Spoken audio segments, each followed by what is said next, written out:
Hello everyone, my name is So Mungry, and today I'm going to bring you a review on the new Xbox arcade game, Torchlight. It costs 1,200 Microsoft points. Basically, when you start this game, you get to pick between three different classes.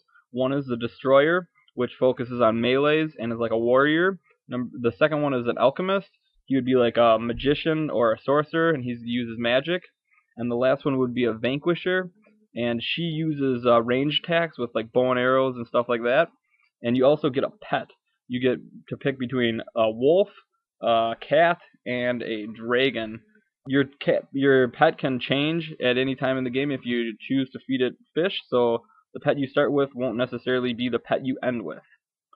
This game is brought to you by the makers of Diablo for PC, so it kind of runs along the same system as like for the menu. You got your inventory, your weapons.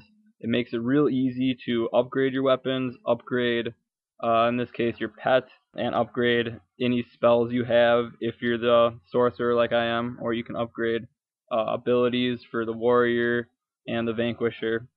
The game really does a good job at sorting the inventory for you, too, telling you what weapons are better, so you can be picking up weapons that are junk and you can look at them right away and know they're bad. Just with a simple, they got a down arrow or an up arrow, lets you know if they're better or worse than what you currently have equipped. Another good thing about this game is the controls are very good.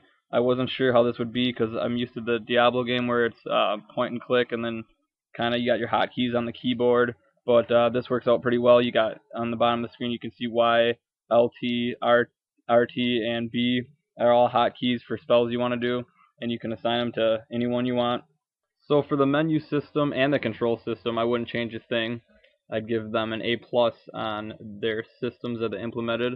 I think they work out perfect for what you're trying to do in the game. So I guess the game is really fun in itself. If you're a true RPG fan, it would be worth getting. It's only 15 bucks. The one problem I have with this game is that it is only single player. And I would have loved to play this game online with a bunch of my friends that like this style of RPG, but I guess that's not happening. There seems to be a lot to the game. I only played through first level, and I played the first boss, which you'll see at the end here. But I mean, I was entertained. There's a lot of stuff to pick up and a lot of stuff to identify.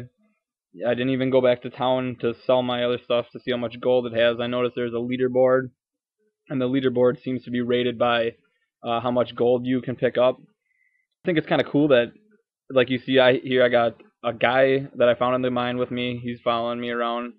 And I also have a pet that I summoned, the little one. And then I gave my other pet a fish, and he's a big ogre, the big purple ogre that's following us around.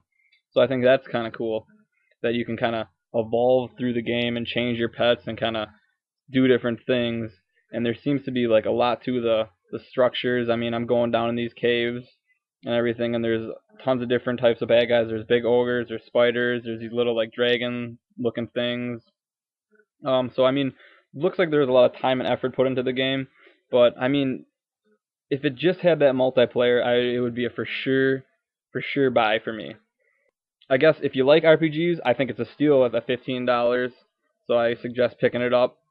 Otherwise, don't mind playing by yourself, and maybe is a steal as well.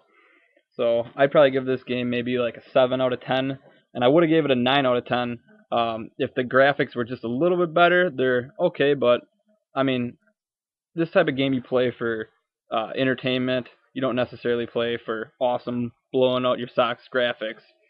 So I would have gave it a 9 out of 10 if it would have had the multiplayer on it, but I'm going to stick with my 7 out of 10. So I'm going to let some of the gameplay roll so you guys can check out some more of it.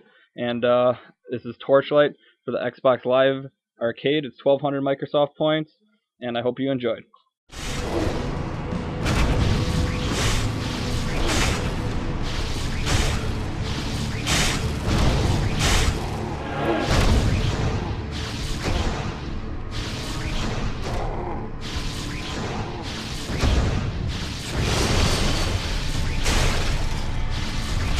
Insufficient mana.